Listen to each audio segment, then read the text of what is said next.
ओम शांति। आइए सुनते हैं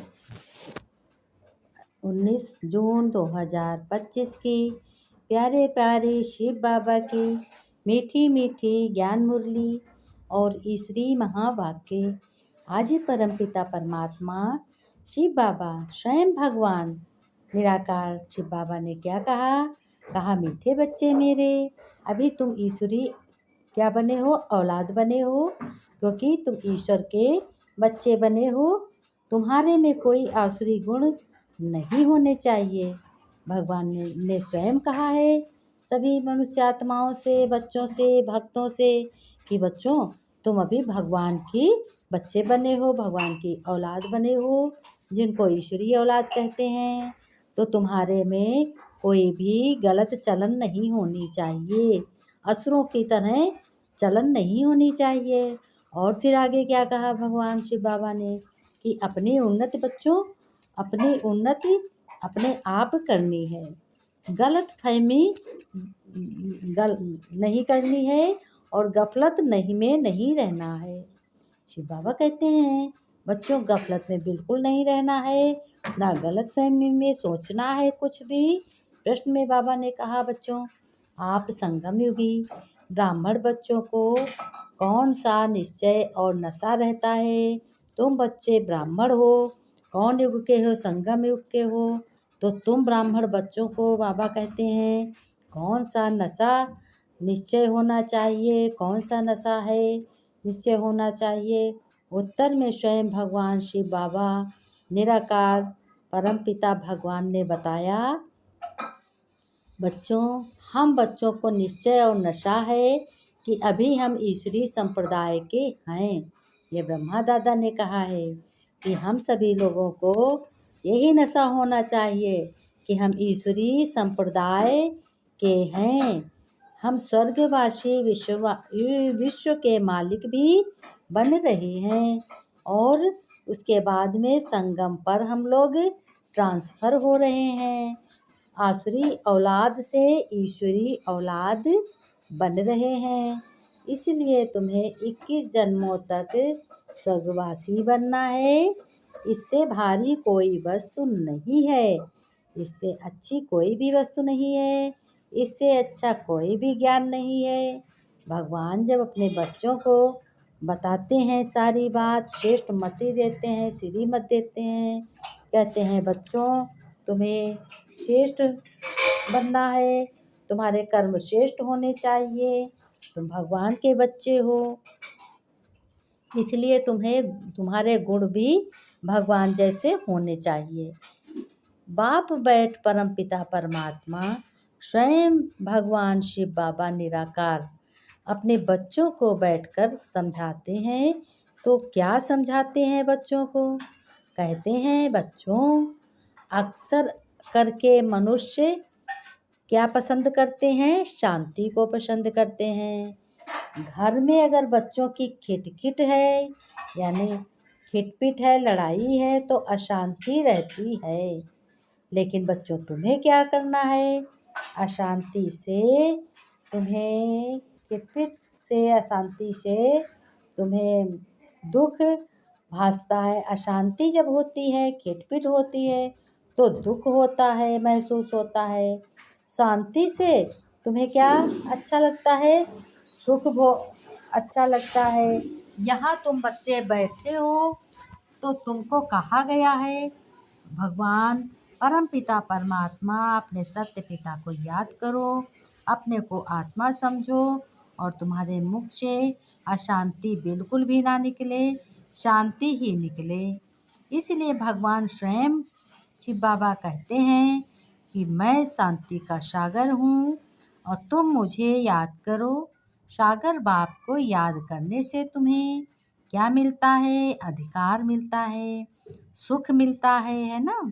फिर भगवान कहते हैं ये भी बच्चों तुम जानते हो, क्या जानते हो? कि शांति को दुनिया और अशांति की दुनिया बिल्कुल अलग है। शांति की दुनिया है सतयुग और अशांति की दुनिया है कलयुग। अब आसुरी दुनिया ईश्वरी दुनिया में किसको कहा जाता है? आसुरी दुनिया ईश्वरी दुनिया इस किसी को कहा जाता है, इसी को कहते हैं कि आसुरी दुनिया जो है कलयुग की है और ईश्वरीय दुनिया सतयुग की है। अब सतयुग दुनिया में, ईश्वरीय दुनिया में सतयुग है। सतयुग में सुख सभी को होता है, सभी मनुष्य आत्माओं को सुख होता है। और कलयुग की दुनिया में जो आसुरी दुनिया है उसमें सबको दुख होता है, उसे ही कलयुग कहा जाता है। फिर भगवान स्वयं शिव बाबा निराकार कह रहे हैं कि बच्चों, ये कोई मनुष्य मात्र नहीं जानते हैं कि तुम कहोगे कि हम भी जानते थे। भल कितने भी मनुष्य हों, कोई नहीं जानते। पैसे वाले को क्या कहते हैं? बड़ा आदमी कहते हैं, पोजीशन वाला कहते हैं। लेकिन बच्चों, गरीब और साहूकार समझ तो सकते हैं ना। वैसे तुम भी समझ सकते हो बरोबर। ईश्वरीय औलाद और आसुरी औलाद तुमको भी समझ आती है। ऐसे समझते हो कि हम ईश्वरीय संतान हैं। ये पक्का तुम्हें निश्चय भी होना चाहिए। क्यों निश्चय होना चाहिए? क्योंकि तुम ही ब्राह्मण हो, तो तुम ही ईश्वर के संप्रदाय हो। स्वर्गवासी भी तुम विश्व के मालिक बन रहे हो। इसीलिए तुम्हें हरदम क्या रहनी चाहिए? खुशी रहनी चाहिए। भगवान ने कहा बहुत थोड़े जो बच्चे हैं वो अच्छी रीत से समझते हैं। सतयुग में है ईश्वरी संप्रदाय, कलयुग में है आसुरी संप्रदाय। अब भगवान कहते हैं पुरुषोत्तम संगम युग पर आसुरी संप्रदाय फिर भगवान स्वयं कहते हैं कि बच्चों, अभी फिर इस समय तुम्हें शिव बाबा की संतान बनना है और बने हो। इसलिए वहाँ सतयुग में कोई अपनों को ईश्वरी औलाद नहीं कहलाते। सतयुग में तो सभी सुख होता है, वहाँ है देवी देवताओं की दुनिया। इस पहले तुम ईश्वरी औलाद थे, अभी ईश्वरी औलाद बने हो। वैसे पहले तुम क्या थे? आसुरी औलाद थे, अभी तुम ईश्वरी औलाद बने हो। ऐसे है कि हम ब्राह्मण हैं, क्योंकि ब्रह्मा मुख से हमने शिव बाबा का ज्ञान सुना है। रचना है हम एक बाप की, परम पिता की। तुम सब बच्चे आत्मा से भाई बहन हो और ईश्वरीय औलाद हो। तुम ही बच्चे जानते हो बाबा के राज्य मिल रहा है। भविष्य में जाकर तुम देवी स्वराज्य पाओगे तो सुखी होगे। बरोबर सतयुग है सुख का धाम, लेकिन कलयुग कैसा है? कलयुग है दुख का धाम। ये सिर्फ तुम ही बच्चे संगम युग पर जो पढ़ाई पढ़ रहे हो ज्ञान मुरली, तो तुम ही बच्चे ब्राह्मण बने हो, तुम ही जानते हो। आत्मा ही ईश्वरीय औलाद है, ये भी तुम जानते हो कि बाबा शिव बाबा स्वर्ग की स्थापना करते हैं। वह रचता है ना, नर्क का क्रिएटर तो नहीं है। उनको कोई याद करेंगे, तुम मीठे मीठे बच्चे जानते हो तो स्वर्ग का वर्षा पाते हो। तुम्हारा भगवान तुम्हारा पिता है, तुम्हें 21 जन्म सुख देने वाला है। इससे भारी कोई वस्तु हो नहीं सकती। लेकिन ये भी जानते हो कि आपके लिए तो बहुत बच्चे हैं। बाबा फिर कहते हैं हमारे लिए सिर्फ तुम ही बच्चे हो। हाँ, मैं करण करावनहार हूँ, डायरेक्शन देता हूँ। कितने देह के संबंधियों की याद रहती है। मीठे मीठे बच्चों को बाप कहते हैं। जितना हो सके बाप को याद करो और सबको भूलो। पहले भगवान को याद करो, फिर सबको याद करो। स्वर्ग की रजाई का मक्खन तुमको मिलता है। जिस तरीके से श्री कृष्ण जी को मक्खन मिला है, सतयुग में उनका जन्म हुआ। तो तुम ही बच्चे जरा ख्याल करो कैसे यह खेल की रचना है। तुम सिर्फ बाप को याद करते हो और सुदर्शन चक्रधारी बनने से तुम क्या बनते हो? चक्रवर्ती राजा बनते हो। अभी तुम बच्चे प्रैक्टिकल में अनुभव करते हो कि भगवान हमारे साथ है। ये परंपरा से चली आई है, विकार भी परंपरा से चले आते हैं। लेकिन ये लक्ष्मी नारायण राधे कृष्ण को भी तो बच्चे थे ना। कहा जाता है संपूर्ण निर्विकारी, यहाँ है संपूर्ण विकारी। ब्राह्मण कहते हैं बाप बाप श्री श्री की श्रीमत मिलती है भगवान से, तुमको श्रेष्ठ बनाते हैं भगवान। अगर भगवान को बाप का कहना नहीं मानेंगे तो फिर थोड़े ही बनेंगे। अब मानो ना मानो, सपूत बच्चे तो फौरन मानेंगे, लेकिन कपूत बच्चे नहीं मानेंगे। इसलिए भगवान ने कहा, पूरी मदद नहीं देते हो तो तुम्हारे अपने को घाटा डालते हो। भगवान स्वयं कहते हैं, मैं कल्प कल्प आता हूँ, कितना पुरुषार्थ कराता हूँ, कितना खुशी में ले जाता हूँ तुम्हें, परंतु तुम्हें उस फंदे में नहीं फंसना है। माया गफलत कराती है, माया से ही लड़ाई होती है। बहुत बड़े बड़े तूफान आएंगे, उसमें भी बारिशों पर जास्ती माया वार करेगी। रुस्तम है वैद्य दवाई देते। बाबा कहते हैं, बच्चों यहाँ भी मेरे बनेंगे तो फिर सबकी याद आने लगेगी, तूफान भी आएंगे। तुम्हारी लाइन बिल्कुल क्लियर होनी चाहिए। अपवित्र नहीं बनना है, पवित्र बनना है। और मुझे याद करो तो इस योग अग्नि से तुम्हारे विकर्म विनाश हो जाएंगे। याद करेंगे तो उतना तुम ऊंचा पद भी पाओगे। याद करते करते तुम शांति धाम घर चले जाते हो। बिल्कुल अंतर्मुखता चाहिए, नॉलेज भी आत्मा में धारण होती है। बाबा ने कहा, मुझे तुम कहते ही हो पतित पावन ज्ञान का सागर भगवान परम पिता शिव बाबा शांति का सागर है।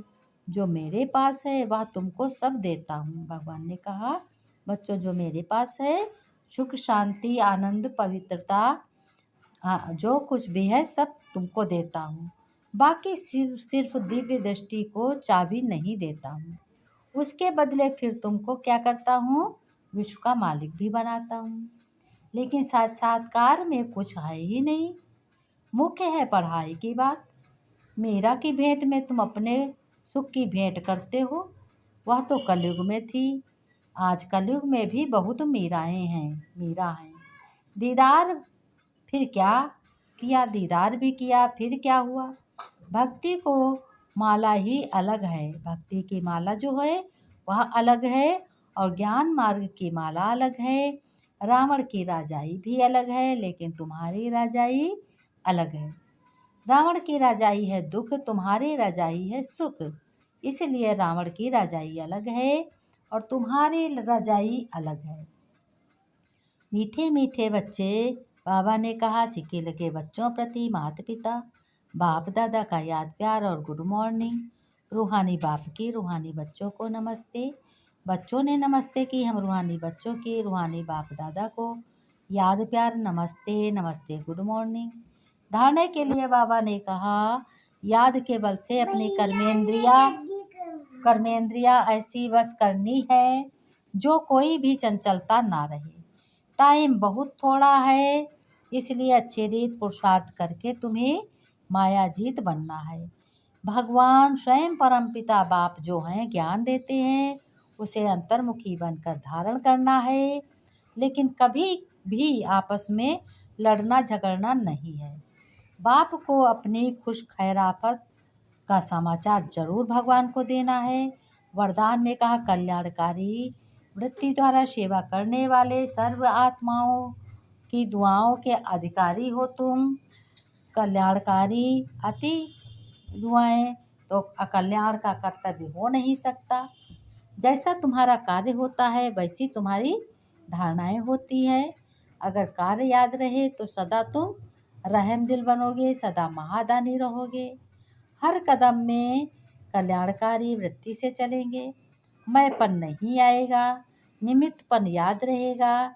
ऐसे सेवाधारी को सेवा के रिटर्न में सभी आत्माओं की दुआओं का अधिकार प्राप्त हो जाता है। स्लोगन में बाबा ने कहा, साधनों की आकर्षण साधना को खंडित कर देती है, लेकिन अंतर्मुखी आत्माएं 3 प्रकार की होती हैं। अंतर्मुखी आत्माएं 3 प्रकार की होती हैं। कौन कौन सी होती हैं? कि भाषा की अनुभवी होती है, एक नयनों की भाषा होती, एक भावना की भाषा होती और तीसरी संकल्प की भाषा। अब यह 3 प्रकार की भाषाएं रूहानी योगी जीवन की भाषा है। जितना जितना आप अंतर्मुखी स्वीट साइलेंस स्वरूप में स्थित होते जाओगे, उतना तुम ही बच्चों 3 भाषाओं द्वारा सभी आत्माओं को अनुभव करा सकेंगे। अब इसी रूहानी भाषा के अभ्यासी बनो। तुम्हें घर गृहस्थ में रहते हुए लड़ाई झगड़ा नहीं करना है, सुख शांति सभी को देना है, सबका भला करना है, कल्याण करना है, विश्व का भी तुम्हें कल्याण करना है। मनसा वाचा कर्मणा से सब कुछ अच्छा करना है। ओम शांति। खुश रहो, मुस्कुराते रहो।